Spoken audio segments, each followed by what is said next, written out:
How's it going, everybody? It's your boy, and we are back with Marshall Football, your home for the best football takes as rated by me and me alone.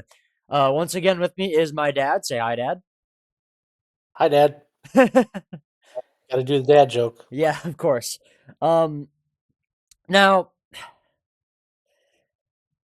if you recall last week, predicted every game perfectly, and someone I, here did not. but one perfectly.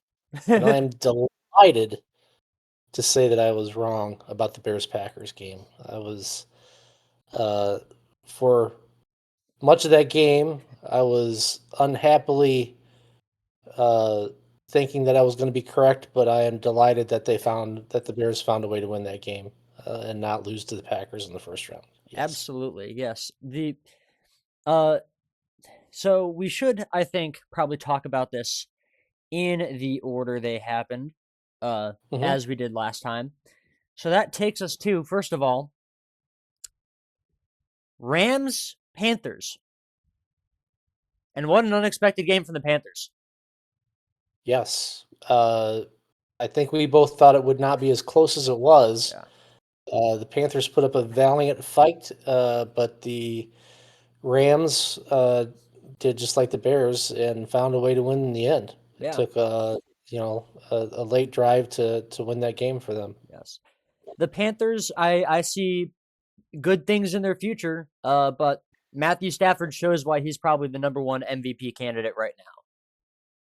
Yes, yeah, yeah. The Panthers will be the team to beat in the South next year, obviously, with winning the division and advancing to the playoffs this year.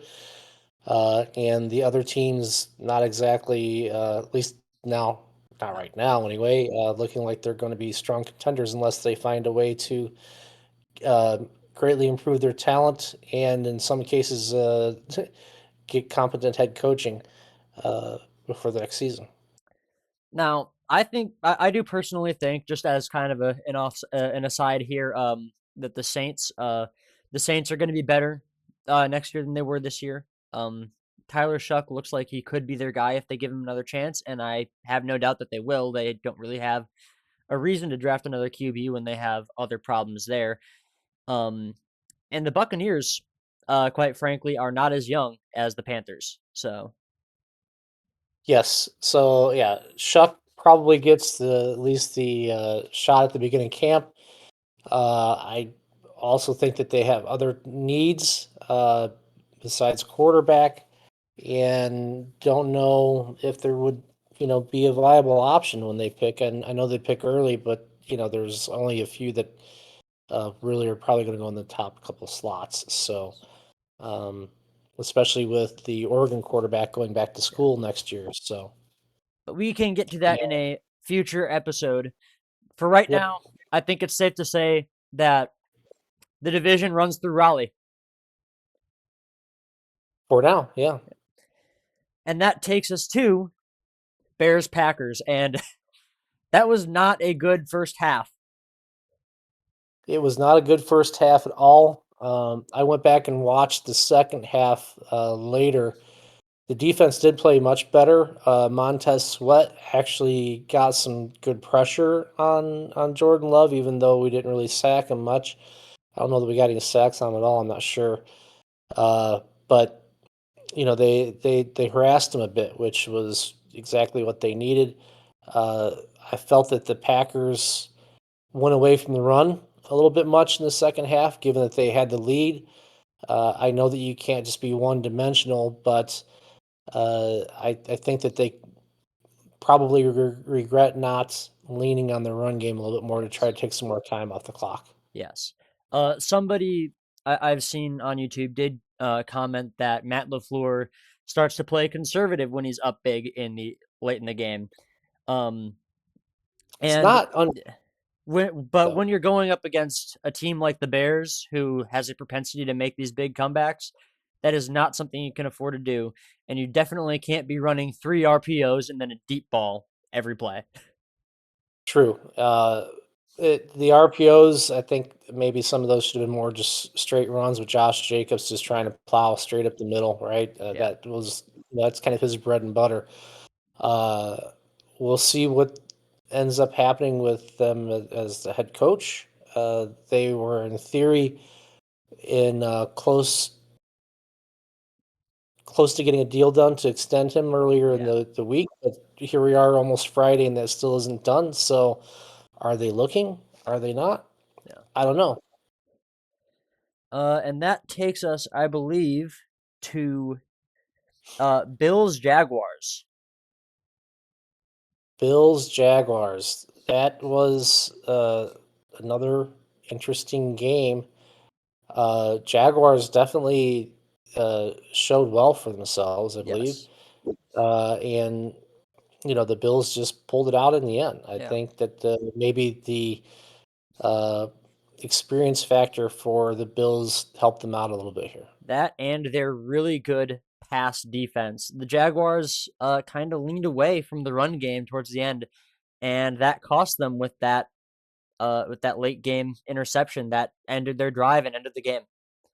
It's interesting that so many teams, and it's not just the Jaguars. It's really common, far too common that teams that make the playoffs decide that all of a sudden they need to be something different than what got them there. Yeah. Uh, and if they get a little bit down or a little bit ahead, whatever the case might be, they decide that they need to be something other than what got them there in the first place, and sometimes it just cost them in the end. Yes. And the Bills, Josh Allen played like the reigning MVP he is this time. We haven't seen that all this season, but he balled out in this one. And that is what matters. He's in the playoffs now, and he's got to play like it. Yep, for sure. Which takes us to 49ers Eagles. Blowout. Yeah, I mean, the Eagles just were not ready for that game. I that was obviously a disappointing performance for them as the reigning Super Bowl champs. Uh, really, that should have been a much better matchup than it ended up being. The 49ers just came in the town and dominated. We talked about a little bit last time how sometimes a West Coast team traveling to the East Coast, it could be a little bit taxing on them, uh, but not this time. yeah, 49ers, everybody is, is down on Brock Purdy because he was the last draft, the last Mr. yeah. Irrelevant, right? The last guy drafted. And in the end, really, he plays well He when he's does. healthy. He He's does. got he doesn't stay healthy, but when he's in, he's he's not a slouch at all. Yes. And once again, the 49ers sacrificed another player to keep Christian McCaffrey healthy. George Kittle is out for the season. Yeah, George Kittle. I actually kind of like the guy. Yeah. He grew up a Bears fan, Yep. but it's not just that. I always liked the way he played the game. It's unfortunate that Yeah. he's had some injury problems recently, the Yeah. last couple of years. And quite honestly, he's getting older. Who Yeah, knows what his career will be like after this? yeah. I mean, he'll definitely have to go through rehab, right? And a lot of guys, as they get older, sometimes they do just enough rehab to have a normal life. Some guys are still driven Yeah. and pushed to get back to that elite athlete level. But I So mean, you see it in all sorts of players. Namely quarterbacks is what I can think of who've gotten off a torn Achilles. Like Aaron Rodgers and Kirk Cousins. They just haven't been the same. it is difficult to get back to that elite level from an Yeah. Achilles. It's an I injury that's difficult I to do do that with. believe that is what happened to Christian McCaffrey, or not George Kittle. Sorry. Um, Yeah. Let me double check that real quick. Um, Yeah, while yeah, you're torn checking that out, Achilles. Yes. Yeah, so we'll see how that turns out for him. Yeah, I'm still amazed that Christian McCaffrey has been as healthy as he has been all year, and still healthy at this yeah. point. I Well, mean, kudos to him. That's the whole team. yeah, As much as I said Brock Purdy's no slouch, I think that team really thrives when McCaffrey's in the game because yes, not only is he a running threat, he's a passing threat, yeah. and He's their number one uh, receiver. he's their number one receiver, right? So he's the engine that makes that system go. Yes. Now that does take us to Patriots Chargers, and this is kind of the one stinker uh of the playoffs so far. Yeah, Because talk I about a low called the other scoring game. yeah, I called the other game a blowout, but this one was just Yeah, oof, man. yeah, The Chargers just did yeah, not show up ready. Their offensive line obviously needs a lot of help, uh, and they're also poised to lose some of their defensive players. Like Khalil Mack is although he's 35, he was yeah, still a decent piece of their puzzle. yeah. Uh, they're they're going to have to retool, and they're going to have to start with the offensive line. They will, yes. That is their biggest position of need. Justin Mhm. Herbert, I mean, but you got to put some blame on Justin Herbert too. This game, he was taking the second longest amount of time in the pocket of his whole career. And behind that O line, you just cannot be doing that. That is not okay. That's a Bears kind of thing. Yeah. How, how many times have we had horrible offensive line, but our offensive coordinator and quarterback, or either our offensive coordinator decides, oh, we're going to start taking 7-step drops, Yeah. which is not good, or our quarterback decides, oh, you know what, I've got the arm and I'll just buy time and whatever, and they're just not Yeah. athletic enough to get it done, or whatever the case might have been in Yes. all these years.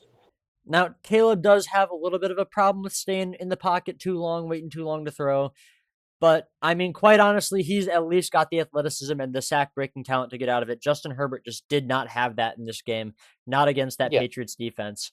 And Two yeah, differences, right? yeah, First of all, you've got a couple of all-pro offensive linemen for the Bears, yes, and like you mentioned, his elite talent and escapability that he's shown this year. yeah. Uh, Something that you can kind of see him picking up at the end of last year as well. right. So once you get a combination of an at least okay offensive line Yeah, and a quarterback with some special skill, it's a different story, right? The Bears yes, have always had problems with that offensive line part, right? It'll be very interesting. Well, we're not talking about that yeah, game yet, but we'll talk about um, the injury that happened there. yes. Um, and Drake May, he's trying to win MVP, but he did not outplay Matthew Stafford this week. No, I think in the end, I think it goes to Matt Stafford. Yeah, Uh, he's never won the league MVP that I'm aware of. I don't think so, and he's been a really good quarterback for a long time. I mean, I would be mildly surprised that a second-year quarterback with not as good as really good stats, but yeah, not as good as stats would take the MVP yes. trophy away from him. Because it is a very statistical based award. Um, Exactly, yeah, exactly. and that takes us, I believe, to the final game of last week: Texans Steelers. And I've got a friend who's a Steelers fan. Um, so I feel bad for you guys. Mike Tomlin's gone now. Hmm. And who knows what the future holds for the Steelers? You're probably in for a big rebuild here soon. Um, but and it's very possible. And this is something that, as a Bears fan, I can at least be happy about. It's very possible, although not 100%, that Aaron Rodgers' last career pass, at least as a starter, is a touchdown to the wrong team. Yeah. So I want to touch on a couple things there. Yes, the petty me Yeah, will say that I enjoyed the fact that his last pass this season, at least, it yeah, was a pick six, quite possibly the last pass of his career. A guy who honestly did own the Bears for Yeah, 20 years, whatever the time was. yeah, Uh, so, the petty side of me enjoyed that a little bit. Um, the Steelers, it was interesting you used the word rebuild. Somebody had mentioned that in the press conference to the ownership group, and they said that they don't like the term rebuild. yeah, Well, your 19-year head coach stepped down.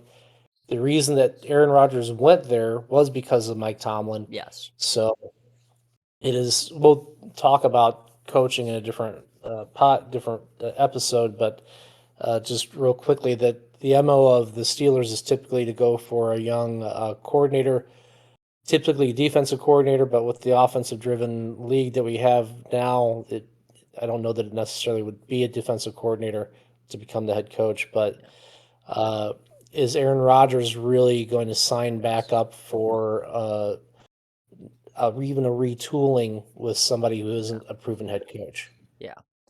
And while we're talking about careers and plays that happen in in careers, uh, going back to the Bears Packers game, Matthew Golden first career touchdown. Except this does not count statistically.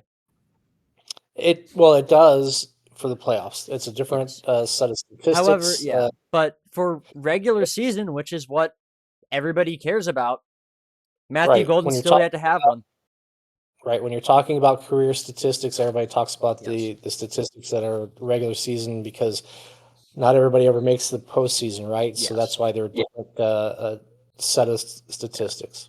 And Packers fans, if you're mad about that and you want to count Matthew Golden's touchdown, that's fine by me.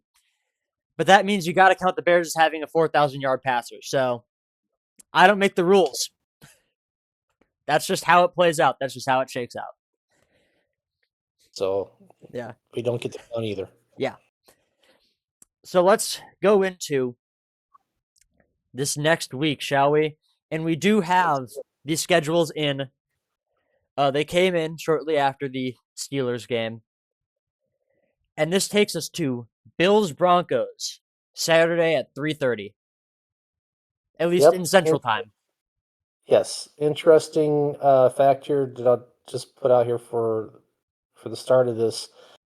The only home team that does not have the betting odds is the Bears. So Hmm. the Bears 3.5 point underdog. The Broncos are 1.5 point favorite. The Seahawks are a 7 point favorite, and the Patriots are a 3 point favorite. Hmm. And again, the Rams are a 3.5 point favorite. So Yes. a little bit interesting facts there. You got the Bills versus the Broncos. Yes. Well, like you said, Josh Allen played like an MVP last game. He'll need to continue to do that. Bo Especially Nix, against the best defense in the league in the Broncos. yeah. So let's talk about that here real quick. I've got some statistics here to help us out. Yes. So if we look at the offense, right, the Broncos actually. So these are regular season statistics. Uh, so passing yards for the Broncos of the 8 teams remaining in the playoffs, they actually have the fewest passing yards at Yeah. 3,931 yards. Yes. Only 25 with 25 touchdowns and 11 interceptions. The uh, the Bills uh, barely beat them out in yardage, Yeah. 3,981. 29 touchdowns to the Broncos, 29. I'm sorry, 25, and 10 interceptions to their 11. So pretty evenly matched Yeah. uh, in general on the passing game. If you look at the running game, the Bills are the number one team across the Yes. board. Yes. 2,700 yards rushing, 30 rushing touchdowns. Broncos barely top 2,000 and only 18 touchdowns. So 12 touchdown difference there. Yes. When you look at the defense, as you were saying, The Broncos, and this is a stat I recall. So you may remember last week the I said the Jaguars had the number one rushing defense in the league. And you can look at the stats. James Cook did not pop off that game. It was Josh Allen that carried them to the victory. The Broncos have the number 2 rushing defense in the league. So when I said the number one, when I'm saying those numbers, it's of the eight that are Yes. remaining, right? So of the eight remaining, the Broncos are the number one rushing defense. Yes. Uh, they give up in the passing defense. They give up the fewest completion percentage, Yes. 57.8% completions. Also give up the fewest touchdowns and have the most sacks. So Yeah. a really strong defense for the Broncos. Uh, the Bills give up the fewest yards passing, but they have the worst of the teams remaining, the worst rushing defense. Yes. So if you go by the adage that defense wins championships, offense wins games, but defense wins championships, I think that Yeah. the Broncos have the edge here. Yes. I agree. And this Broncos defense, a lot of people have been saying the Broncos defense has been carrying Bo Nix, and I guess to a certain extent, but Bo Nix has been a little bit like Caleb this season, where he's come alive in the fourth quarter, and the defense just keeps him there long enough to get there. But without Bo Nix, the defense is still not good enough to win those games on its own. Um, Right. just to put that out there right now. Um, Hmm. and like you said, Bo Nix is very close to Josh Allen in those stats right now. Uh, Yeah, there's only about 50 yards difference between them in passing, yes, 4 touchdowns difference, and almost identical numbers in terms of yes, interceptions. So when you look at it from and that's team stats. I'm not, yes, if anybody took some, snaps besides the starters, yeah. I'm not Like Mitch accounting for that. Trubisky played really well against the Jets, so Right. Yeah. So Bears that's legend Mitch Trubisky, I might add. sure. Uh, those aren't necessarily, the stats of Knicks and Josh Allen themselves, but Yes, I'm looking strictly as a team perspective. But yeah, when you look at, you see that your quarterbacks are pretty similar.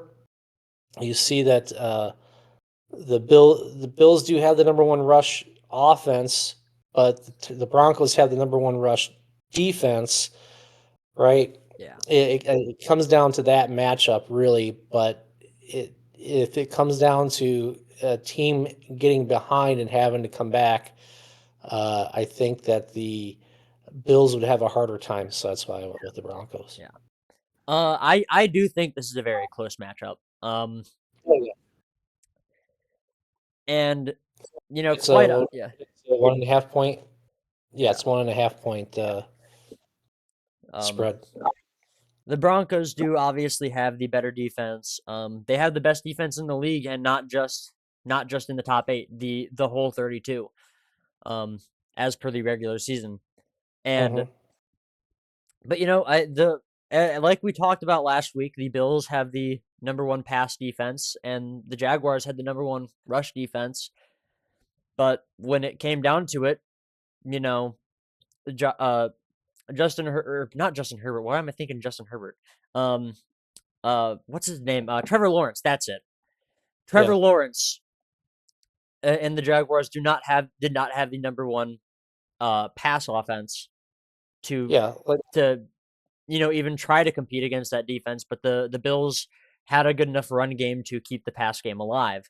Um, and I think it could very well be the same with the Broncos. The Bills have that really good pass defense, and yeah, the Broncos have but that really good rush defense. But is Bo Nix really good enough to compete against but that yeah, even though the defense? Bills are the number one in yards in pass defense, Yeah, they are not in terms correct. of Touchdown touchdowns still and goes to the Broncos, and I believe the right. Broncos are It's probably only the by, number 2 defense. Yeah. yeah, So it's only this is by a one. Yeah, this is a closer defensive matchup Yeah, than Jaguars Bills was. But right. The key difference being the yeah, Bills being the number one yeah, uh, I'm sorry, the Broncos being the number one rush defense yes, in terms of yards given up, yes, and the Bills being the worst rushing defense.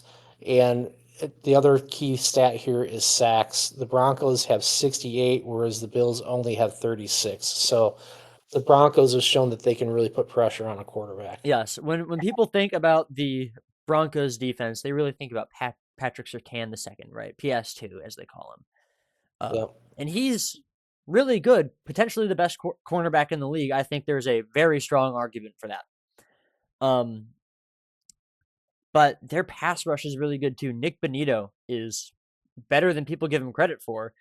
Um, but between those two guys, it is oftentimes a layup on defense because you've got two options basically. If Nick Bonito's coming at you, either you take the sack or you throw a risky ball where Patrick Surtain might be able to intercept that. Yeah, I mean they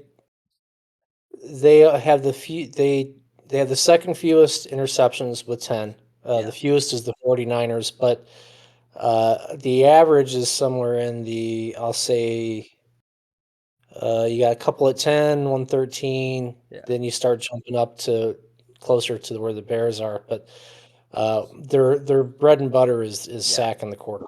yeah. And you also said they allow the lowest completion percentage. Yeah, Um, 56.8. and that is just as impressive as interceptions.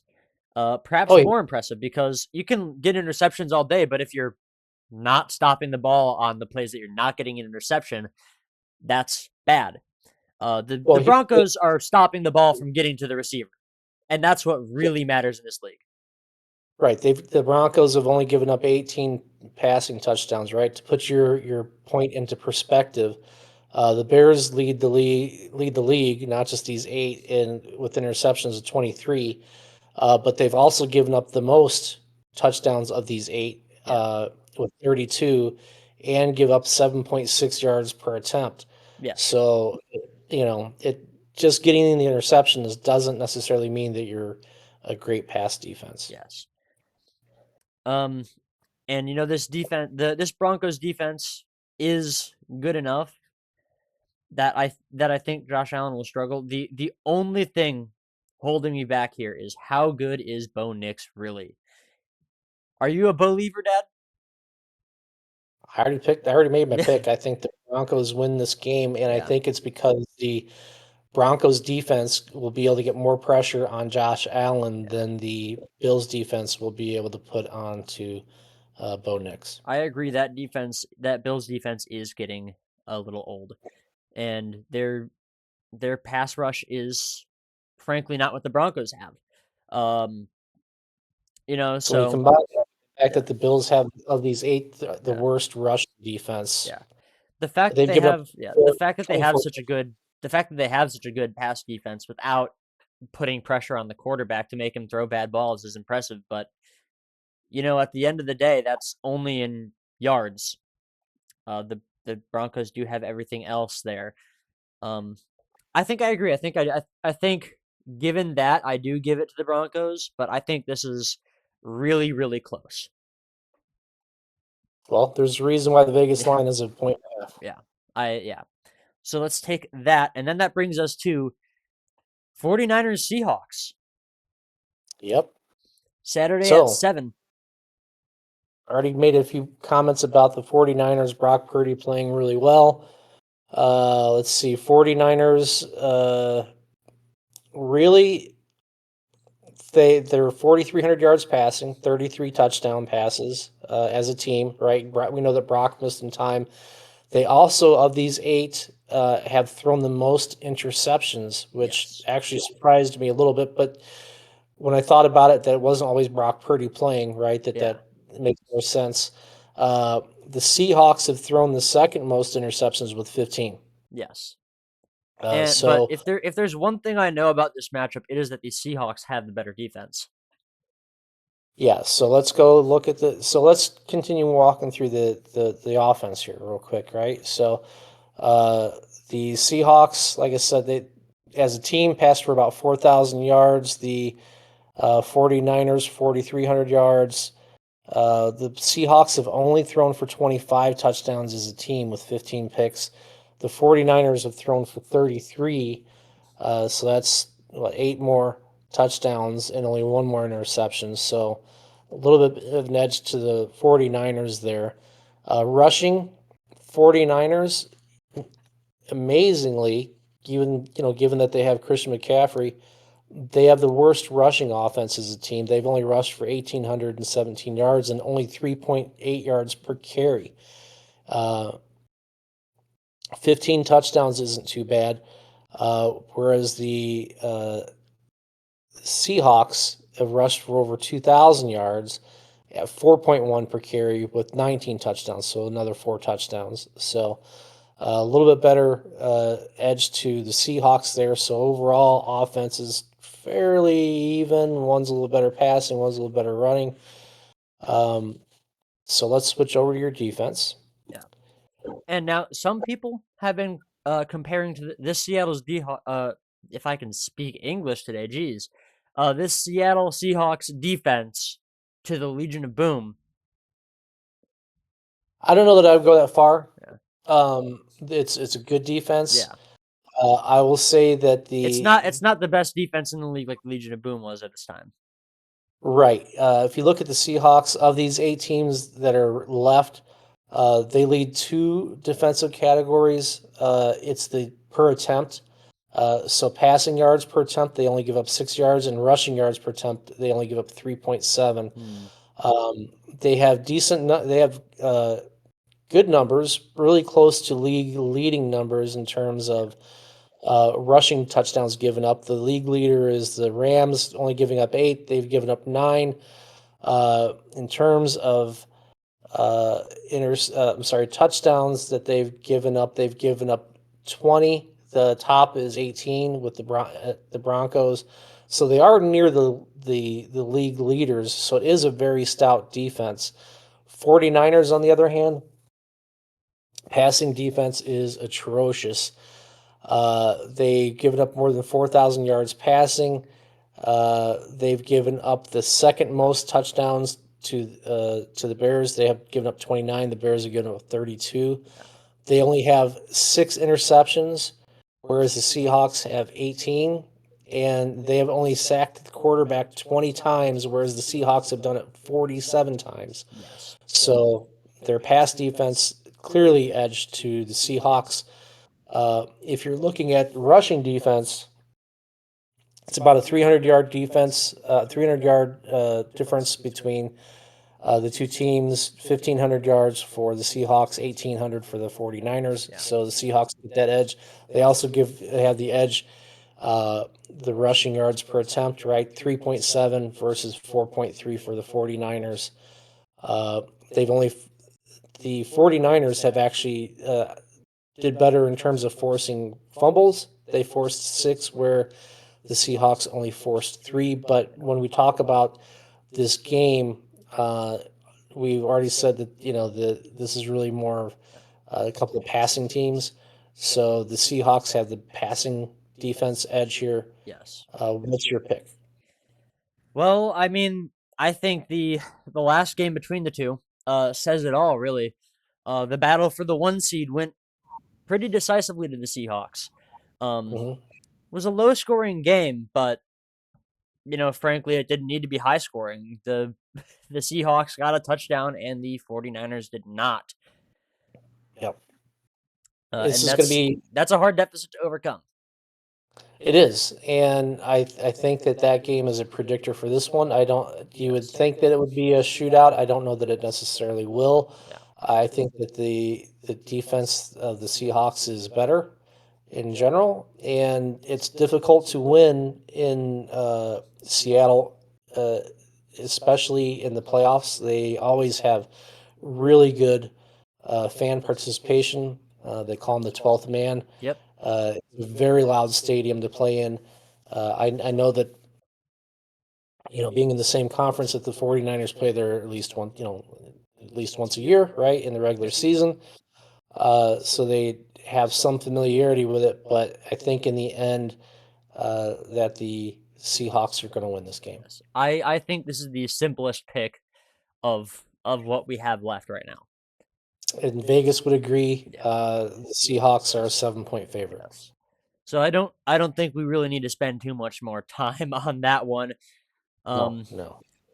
the Seahawks are the clear favorite there, I think, and I really do not have any reason to disagree. That takes us to Texans Patriots Sunday at 2 p.m. Yep. And Patriots yeah, have the standard 3 point yeah, uh, favorite. yeah. So in Now the end, you basically, were talking about the 49ers blowing out the Eagles. It looks on paper like the Texans blew out the Steelers, but that's really the defense. right. CJ Stroud, disaster class. Uh, quite Yeah, frankly, he did. Didn't. Yeah, they yeah, that game was carried by the defense. yeah. Uh, And we're talking that is a about Super Bowl caliber defense, but yeah, but they're both kind of they're more yeah, they're I'm looking here at the stats, right? The Patriots have given up 3,500 yards passing. yeah, The Texans 3,400 yards passing. The Texans have allowed 20 touchdowns, whereas the Patriots have allowed 25. yeah, Uh, the Patriots have only picked the ball off 10 times, whereas the Texans have picked it off 19 times. yeah, The Patriots had 35 sacks to the Texans 47, so you've got the passing defense yeah. edge going to the Texans. You see a lot Uh, of those high stats in like touchdowns and yards for the Texans. I think that comes down to a lot of the offense is putting them back out of the field constantly. I mean, this is the worst offensive line left, given the fact that the Chargers are gone now. Um, CJ Stroud can't play very well behind that bad offensive line and leaves questions as to whether or not he could play very well with a good offensive line. Um, a lot yeah, of fumbles in that game against the Steelers. the rush defenses are close enough that you can call that a pick 'em. Yeah, When you're looking at the offense, yeah, the Patriots have league best yards per attempt in passing yeah, at 8.9, whereas the Texans are at 6.8. yeah, So more than a 2 yard per attempt uh, advantage. And the Patriots have thrown for 4,400 yards to 3,900 yards, so an advantage there. Uh, th- 31 touchdowns to 24. So the Texans have thrown of these 8 teams the fewest touchdowns at 24. Both pretty good at keeping the ball out of harm's way in the past game, 8 and 9 interceptions respectively. Rushing yards, slide edge to the Patriots and in terms of yardage, but the Patriots have scored 22 rushing touchdowns to yeah. only 9 for the Texans. Yes. So I think across the board, it's pretty much lined up that the Patriots are the better team on offense, whereas the Texans are a little better on passing defense. But as I just said, the Patriots have rushed for 22 touchdowns. They Yes. don't need to rely on the passing game, although it is a very potent passing game. That being said, the Patriots did not do very well offensively against those Chargers. They left a lot of opportunities for the Chargers to score on them, and quite frankly, it's it's a matter of Justin Herbert holding on to the ball too long and that offensive line being garbage that kept the Patriots in the game. Um, the I don't think they're gonna have the same the same success on offense even as they did against the Chargers when they faced the Texans.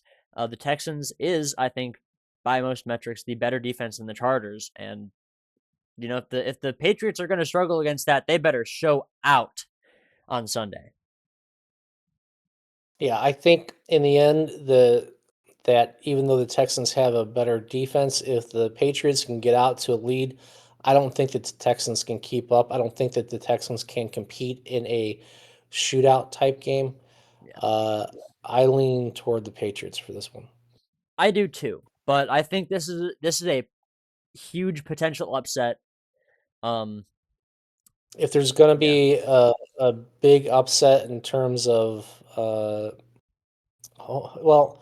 I can't necessarily say that till we talk about the Bears game, yeah, because the Patriots do have are the 3.5 are I'm sorry are the 3 point favorite, which means basically they're getting the spread that says that they're the home team. Yeah. Uh, so kind of, they're getting the home Yeah. team advantage in terms of that, but I mean that sometimes kind of means that in other categories it's kind of pick 'em. But I know that the adage is offense wins games, defense wins championships.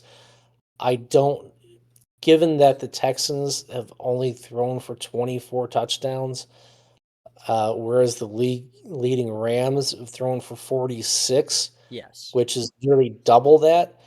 Uh, I don't think that the Texans are going to make the Super Bowl. There's a chance that they could win this game, but I don't think they do. I Yeah. think that the Patriots win. Yeah, if I have to make a pick here, and I do, uh, because that's what we're doing here today, Mhm. I think it's got to be the Patriots. So let's Yeah. go with that, and that takes us to Rams versus Bears. And now this is an interesting one because common sense says, "Oh, Matthew Stafford has been playing great, and he's got Puka Nakua and he's got Devontae Adams." Matthew Stafford has an injured finger on his throwing hand and has a poor record in cold temperatures. You may be thinking, how is that possible? He played in Detroit. Ford Field has a dome. That is a domed stadium. And now he's in LA in another domed stadium in a warm area. He's not used to playing these games in the cold like the Bears are. And it's supposed to be a cold one this Sunday. I don't know if that saves him, but So here's my thoughts on that. First of all, the injured finger, they're going to yeah. shoot it up with Demerol or Oh, whatever, so absolutely. he's not even going to feel that. However, Uh, that numbness will also it will pose a impact challenge. it, Yeah. it could impact his throwing motion, but I'm sure that in practice that they are probably also shooting it up with Demerol Yeah. or whatever their plan is for the game. They're replicating that in practice so Yes. he can get used to that. Yes. Second of all, yes, the cold will impact them. I know that there's all these anecdotes about uh, the Rams, and in particular Matt Stafford not playing well in cold games. I've seen the anecdotes about the Bears practicing in the cold without heat. Yes, a little bit of advantage there. I think that that advantage lasts for a quarter. By the time you get through a quarter, everybody's put that aside and they're focused on the game, right? So if you're going to make hay, the Bears have to do it in their first drive or two. But you're facing a Rams team that clearly is the better passing team. And Uh, by additionally, to kind of counter what I just said about Matthew Stafford, um, Devontae Adams played in Green Bay, played it for the Jets. He's played in the cold. Yeah, So, Puka Nakua may not be as effective as a target as he normally is, but Devontae Adams is going to be out there and he's going to know what to do in these scenarios. yeah, and not only do they have a significantly better passing offense, they're actually slightly better in rushing. On the season, they've got 2,100 yards. Bears just are just under 2,100 yards. Uh, the Rams are averaging 4.6 per carry, whereas the Bears. I'm sorry, I was looking at the wrong line. The Bears have the edge in rushing by about 300 yards Okay. and 4.9 yard per carry to 4.6. The Bears with 19 touchdowns to their 17. Pretty close. The Bears have the edge in rushing, but not nearly as Yeah. significant of an edge as the passing game to the Rams. I know that I'm setting up to say that you might think that I'm going to say it's going to be a blowout for the Rams, but there is a path to success for the Bears. Yes. I know that Puka Nakua and Devontae Adams are two of the league's best receivers, and I also know that if healthy, we've got a couple of corners that could stick with them in Jalen Johnson and Kyler Gordon. Yeah. But I don't think that they can go with that plan all the time. I don't think that either player is fully healthy. You can get away with it on a percentage of the time. You're going to have to run some zone as well. Because if you just go man all the time, they're going to figure out what kind of quick twitch things that they can do to take advantage of the other guys not being fully healthy. But let's look at the defense here, right? Yeah. Before we make a call on this game. Uh, in terms of passing defense, the uh, the Rams are gave up 3,988 yards. The Bears gave up just over 4,000, 4,067. So pretty similar. Uh, the Rams pass defense 6.8 yards per attempt. The Bears of these eight, the worst 7.6. The Bears have also given up the most passing touchdowns, 32, but the Rams are uh, six behind with 26. So Yes. neither one is really great pass defense. Yeah. Um, the Rams have the edge in sacks. They've got 47 to the Bears 35. Getting pressure on quarterbacks, we know as fans Yes. of the Bears that is a problem for the Bears. Yes. Uh, in terms of rushing defense, the Bears 400 more yards given up. They're giving up 5 yards per carry to 4.3 for the Rams, and have given up 15 touchdowns to their eight, so significantly actually worse rushing defense than the Rams. Yeah. Um, However, the Bears Surprising have, no one, I think. yeah, here's the two key stats that make this a path for the Bears to win. The Bears led the league in interceptions. I know that Matthew Stafford protects the ball really well. He gave up single digit interceptions. However, of this eight, the Bears have created the most rushing fumbles, Yes. whereas the Rams have only 16 interceptions to the Bears 23, and have caused the league worst. I'm sorry, of these eight teams, along with the Broncos, the worst, only causing two rushing fumbles.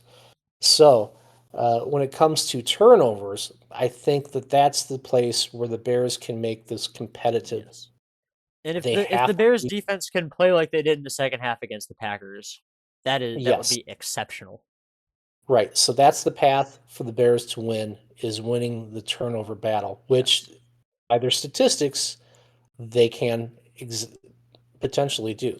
Although I will So, say, against the Packers, that was the first time in a long time that we had a game without a single turnover. We punched the ball out a couple times, which is good to see because we hadn't done that in a while. But the Packers picked it right back up. They got some good bounces. The Bears didn't drop down on the ball like they should have a couple times. But if we get better about that, maybe we can do something there. so given that the Rams have a far superior passing game, Yes. Bears have a little bit better running game. Uh, in terms of defenses, they're both not that great, but the Bears are superior in creating turnovers. What do you think of this game?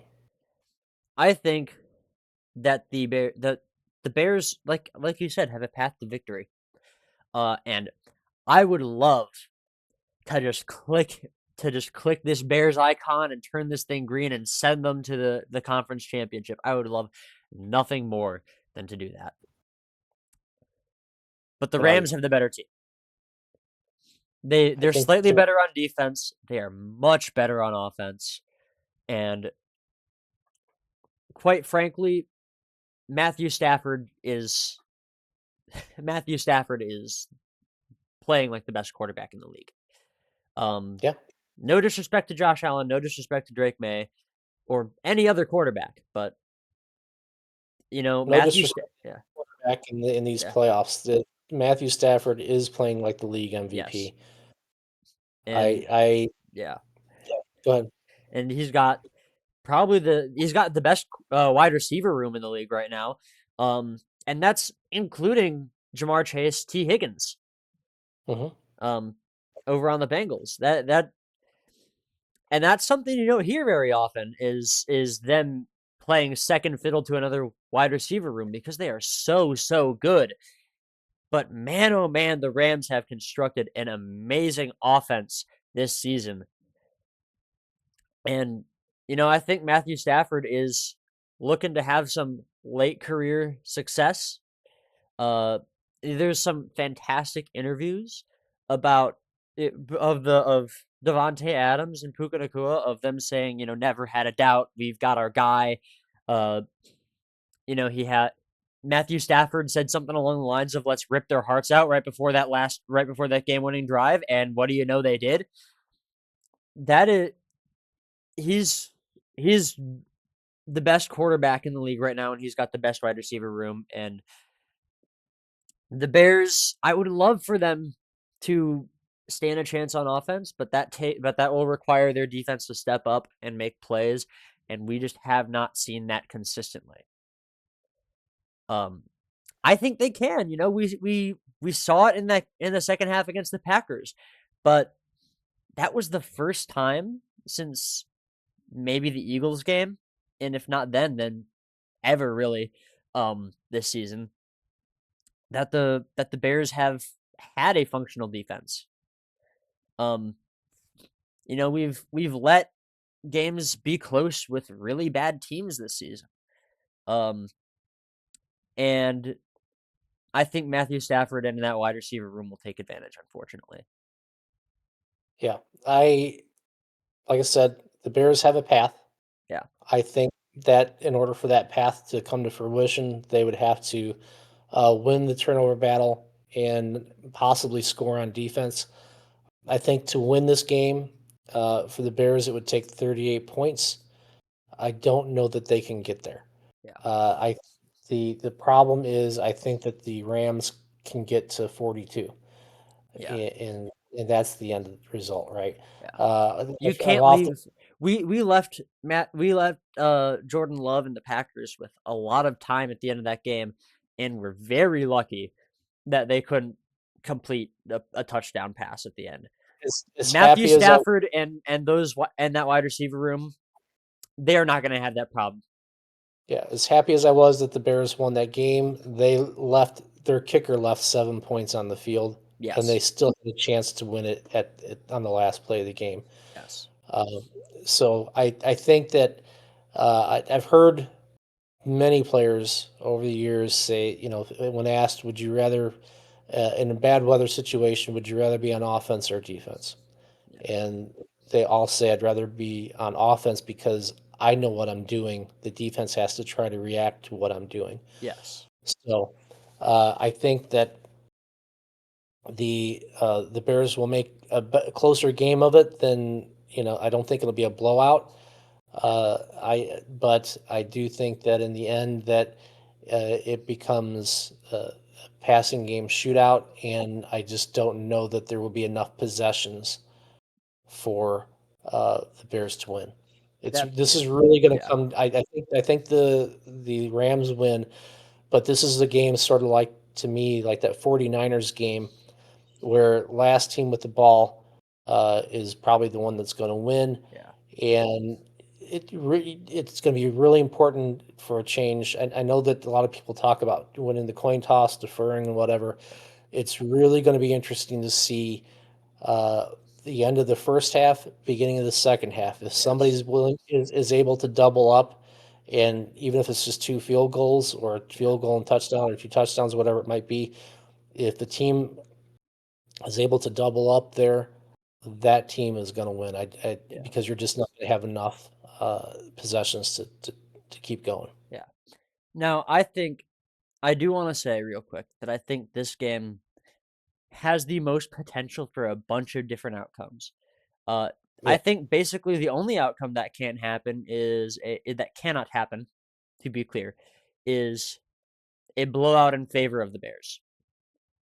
right. Yeah, I don't think the Bears blow out the Rams. I think the Rams can blow out the Bears. Yeah. I think I the think Bears can win a close one. I think the Rams can win a close one. I think the Rams can blow out the Bears. There's a lot of potential for almost anything to happen here. This is probably, other than that Bills Broncos game, which is basically a coin flip. I think this is the hardest game to predict, but I think there are more favorable outcomes for the Rams, and there are more that's what matters. favorable outcomes for Rams, and The league kind of thinks along the same lines as us. This is why this is the marquee matchup game to end the weekend. Yes. So let's give it to the LA Rams here. Unfortunately, ending the Bears' run. I would be delighted to have missed one pick Yes. again next weekend. Yes, absolutely I would too. And that takes us to the end of the games that we know are going to happen, but we still have some time left. So let us, as we did last week, predict the rest of the season. Um, so that takes us to, I guess, Broncos Patriots going left to right.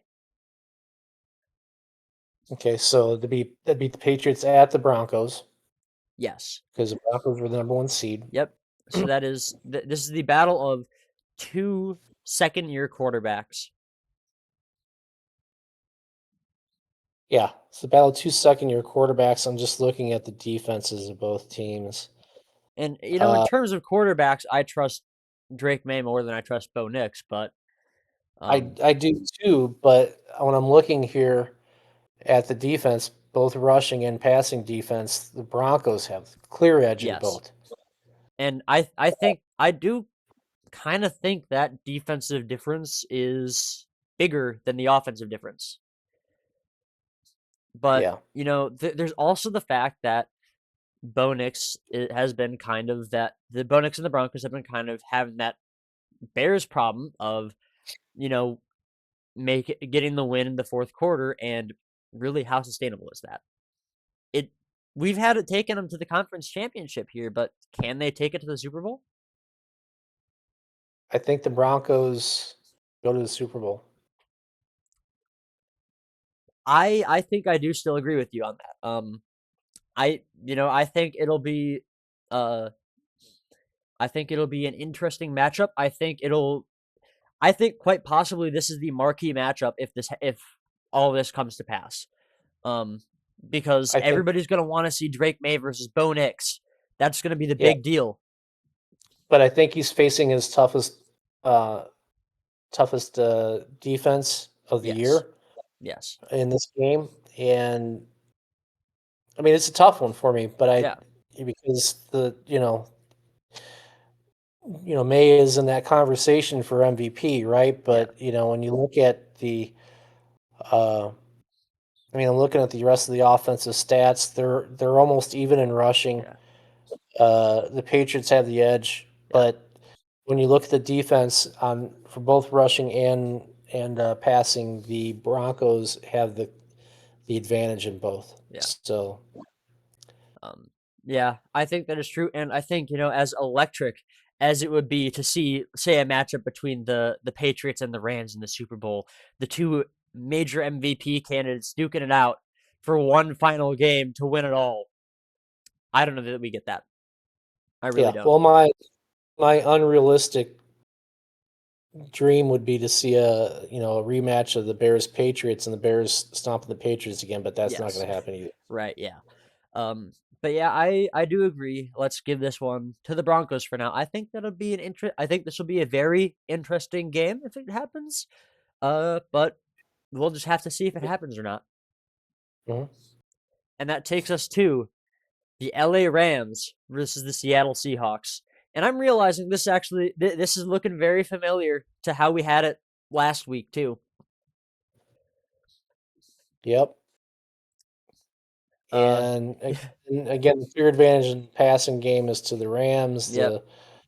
The rushing game is pretty close to both teams. On defense, we talked about the Rams at at length with the Bears that it's an okay defense, nothing special. Um, But they the get all those Seahawks, turnovers on Sam Darnold. yeah, that's the thing, right? Is I'm looking at that's the key stat for me in this game, and it's why if the Bears were to win and have to go into Seattle, why I would actually give the Bears the advantage there is that Sam Darnold throws a lot of interceptions. Yeah. I think he's taken most of the snaps. The Seahawks as a team have thrown 15 interceptions, which is the second worst to the 49ers, which I know multiple quarterbacks played for them this Yeah, year. And so um, when you look at that, I think the Seahawks are ripe for being beaten. I know that they're very tough to beat. I mean, I know I said this earlier, they're yeah. very tough to beat. They beat the Uh, Rams once this season, but that took a couple miracles. yeah, I think in the end that the Rams would be too much for them this time around. I don't think that they Yeah. could win a shootout, Just and like I think I think I agree, it'll be just like the first time where the Seahawks put up a fight, but ultimately the Rams just fight harder and better. yeah.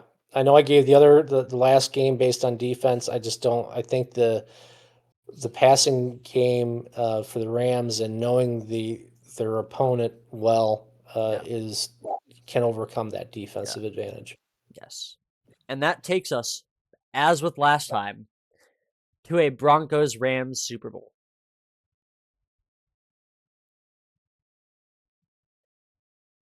And I this is the best offense in the league versus the best defense in the league. Yeah, I forget what I said last week. Honestly, um, Yeah. I will say this, and I maybe should have brought it up again with the Rams Bears game. I think the Rams are better than the Panthers. I think the Bears are better than the Panthers. And mhm. we saw how close that game was. And the Panthers actually beat the Rams in the regular season. I think we could be looking at a Broncos win. We could be. I, Last I time know we that. gave it to the Rams. We did. But Yeah, we did. I think the Rams showing that again the Panthers just have their number for some reason. Right. I I think don't know that's if it's given me a little less faith in the Rams. Yeah, I don't know if it's just that they have their number or they showed some weaknesses there. Here's why I've changed my mind on that. Yes, the top passing offense, and significantly better than the Broncos passing offense. Yes. Um, but the rushing offenses are pretty similar. Uh, there's significant uh, difference in both passing and rushing defense in favor of the Broncos. As we talked about with the Broncos against the Bears, it's kind of a middle of the road defense at best. But in in I gave the Rams the advantage over the Seahawks, even though the Seahawks defense is better. But that was partially based on knowing their opponent, right? Seeing them for a third time, uh, and getting another crack at it. And the Seahawks had to, have some miracles. I don't know that, I think the Broncos, I mean, they got Patrick Surtain, right? Yeah. They got some good pass rushers. I think that they can affect that passing game more than Yeah. uh, the Seahawks would be able to. Yeah. Um and I know I said last week that I still thought the Rams were the best team in the league. And I think they still have the potential to be that, but I mean, letting the Panthers do you Overall, like that? yeah, overall, I agree that they're probably Yeah. the best team in the league. I just don't know that Yeah. on a single game matchup, right, that deep into the playoffs, you know that they're going to, the Broncos are going to have 2 weeks to game plan against that passing attack. Yeah. The rushing attack isn't going to be enough for them. I mean, it's okay, but I don't think they're going to be concerned about it at all, right? Yeah, Their everybody whole seems to be able to put up the same amount of points against the Rams. The key is seems to be stopping the Rams from putting up points yourself. And if anybody can do that, if anybody in the league can do that, it will be the Broncos. yeah, it's stopping the big play, right? Yeah. So This is another one that I honestly kind of don't know, but I'm okay with putting the Rams. Or not the Rams, yeah, the Broncos. Yeah. yeah, I'm leaning the Broncos this time. We'll see after this round, right? My Yeah. opinion might change again, Yeah. based on each team's performance, Yeah. but yeah, Yeah. that's where I'm at.